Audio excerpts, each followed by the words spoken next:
Hey guys, I wanted to make a really quick intro before I jump on into the video, but a couple weeks ago, my family and I tried Ethiopian food for the first time, and oh my gosh, you guys, I was obsessed. So I've been planning on making it myself for a while now, and I just did. And so I just really quickly wanted to explain what I made.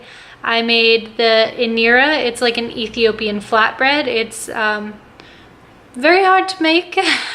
Mine didn't turn out so great, but I tried anyways. And then I made 3 other dishes. I made a lentil curry, a potato cabbage stew, and then a kale stew as well. So you guys will see that in a second.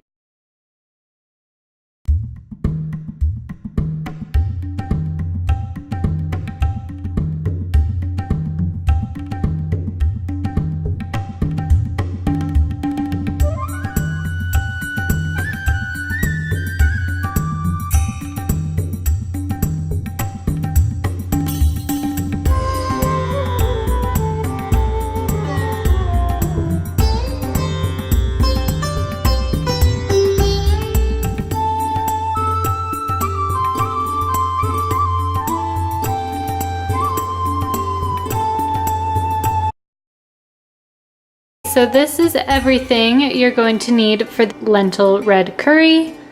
You're going to need a whole thing of organic mushrooms, some red lentils, a red bell pepper, 2 medium or 1 large red onion, a lemon, 2 carrots, 1 large tomato, and these are the spices you're going to need: paprika, rosemary, garlic, salt, and I don't know if I'm going to say this right, but bere seasoning. I don't know, I found it at Jimbo's Naturally, but there are some recipes online for you to make your own if you can't find it.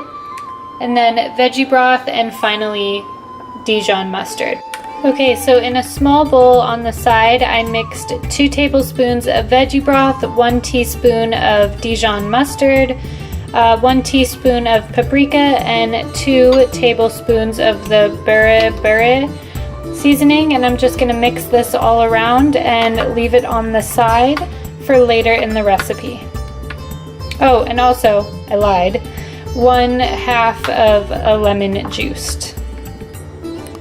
Okay, so I just diced up both of the red onions, added them to a soup pot with some garlic and rosemary, and I'm going to let this cook down until it's nice and fragrant, probably, I don't know, 5 minutes. Maybe add some water so it doesn't stick to the pan, because this is a no oil recipe. Okay, so I just diced up all the remaining veggies. We got our carrots, mushrooms, tomatoes, and bell pepper, and yes, I was definitely too lazy to get another cutting board, so I made it all fit. Okay, so now my onions are nice and fragrant. I'm going to add 1 cup of lentils. So I was going to film adding the veggies into the pot, but that required 2 hands. So I just added all the veggies in. I'm going to add 5 cups of veggie broth and the spice mix that we mixed up earlier. So now I'm going to bring this bad boy to a boil, and guys, cross your fingers that this doesn't overflow, because since I'm making a whole Ethiopian feast, this is the only pot that I can cook the lentils in, because I have the potatoes and the kale and everything else. So cross your fingers, wish me luck. So I decided not to be a complete shit chef, and I transferred my lentils into a bigger pot. Sorry. So now it's boiling. I'm going to reduce the heat to low and simmer it for about half an hour, and then hopefully it doesn't get too dry, but if it does, I'm going to be adding in some more veggie broth. Alright, so the lentil stew has been stewing for about 30 minutes. Oh my god, it smells absolutely heavenly. I'm gonna stir it around a little bit. Oh my gosh, you guys, this smells so good. It's a little more liquidy than I'd want, so I'm just gonna kind of let it simmer a bit more, maybe 15 more minutes.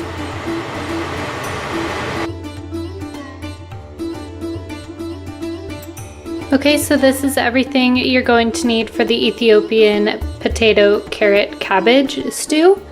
You're gonna need 1 carrot, 1 yellow onion, 2 russet potatoes, and half a head of cabbage. And I was so lucky. I don't know if this is a thing, but I went to Jimbo's naturally and I was like, hey, I only need half a head. I don't want the full head. And the guy was like, oh, no problem. Chopped it in half, no big deal. So shout out to you. And then spices, you need cinnamon, salt, cardamom, cumin, turmeric, ginger, and garlic. So I just quickly diced up my yellow onion, threw it in a pan with some garlic and ginger and a little bit of water, and I'm just going to saute this until it gets nice and brown.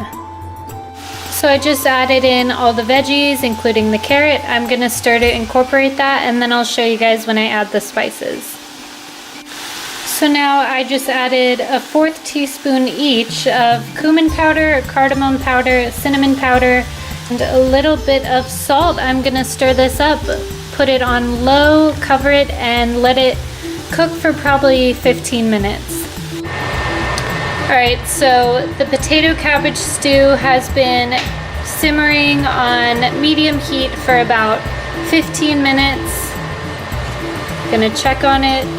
Ooh, this smells so good too. It's so crazy how, like, without a lot of water, basically without any water, the cabbage and potatoes and carrots have cooked down nicely.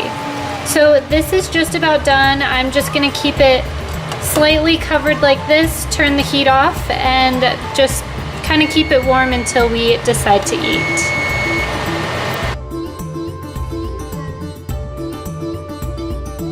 Okay, so now for the stewed greens, all you're gonna need is 1 carrot, 1 red onion, burra, here we go, seasoning, pink salt, garlic, and some greens. And this is just red and green Swiss chard, tatsoi, arugula, and spinach, but you guys could definitely use kale or anything else that you want.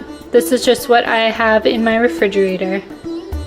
I'm going to add 10 to 12 loosely packed cups of greens into here, wilt them down for about 3 to 5 minutes. So I will show you guys what that looks like. So the water just came to a boil and I added in all my greens, and I'm just going to wilt these guys up for like 3 to 5 minutes, and I turn down the heat just so we don't like scorch the greens. But yeah, I will show you guys what they look like. Alright, so my greens have wilted up nicely. I'm going to remove them from the heat and then drain them. Alright, so I just drained the greens and I'm gonna let them just chill here for maybe like 10 minutes, get all the water out of them, and then I'm gonna food process them. Okay, so I just threw the kale into my food processor. I'm going to just pulse it maybe 5 to 10 times. I don't want it mush, but I want it finely chopped. So I just threw in the carrot, onion, and salt into the same pot, and I'm just going to saute this a little. Oh, there's a little bit of kale left. Oh well. I'm going to saute this a little bit, get it nice and tender, and then I'm going to add in the remaining spices and then the kale, and then call it a day.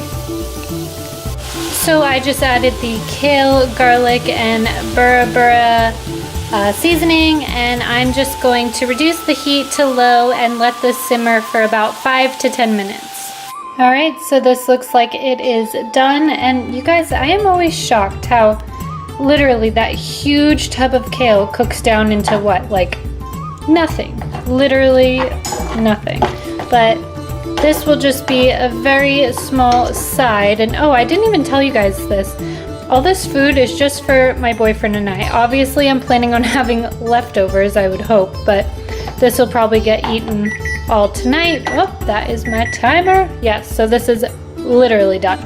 So this dish will get eaten tonight. This will definitely be leftovers, and so will this, but I'm not complaining. So I just uncovered this after about an hour. I'm going to add in 2 teaspoons of apple cider vinegar and I think maybe half a teaspoon of baking powder. So you guys, this is my first one ever. I just scooped up some batter, with a 1/3 cup scooper, and I put it in here, and the recipe tells me to cover it for 1 minute, steam it up, and then uncover it for 3 to 5 minutes. So I will show you guys if it works out. Okay, I took off the lid and I was really scared about the super brown color, so I decided to like poke at the edge. That's why it's kind of poked there, but the recipe tells me it's okay at 3 to 5 minutes, and then the edges will start to lift up, and then I can put it on my plate. I don't know. Smells good though. Update, I'm casually massacring the poor bread. I don't know if I had the heat too high or what, but I am burning the edges, but then when I lift it up, it's still like gummy inside, so I don't really know. This might be a fail. We might not have bread. This is how it came out of the pan, guys. Big fail, but I'm gonna try again. Okay, so I decided on a smaller pan and to definitely lower the heat, so we'll see how this goes. Okay, 3rd pan is a charm, right? Oh my god, I am literally so frustrated with this goddamn Inira. Like literally, I almost cried. Whew. But we're trying a 3rd pan. If it doesn't work, it don't work, and we're not getting bread. We're eating rice. What the hell is going on here? I don't even know what's going on. Shit. Update. The bread looks like shit, but doesn't smell or taste like shit. Well, I don't know what the hell that is, but yeah, we're having rice. Okay guys, so this is my final finished plate. The bread turned out like shit, but that's okay. We're going to pretend it looks nice, but we have the cabbage, the kale, the shit bread. I put some brown rice to kind of make up for it. And then lentils and just some lemon on the side. And yeah, that is our Ethiopian meal. I hope you enjoyed my video, and please remember to give me a thumbs up and subscribe, and let me know what you guys want to see next.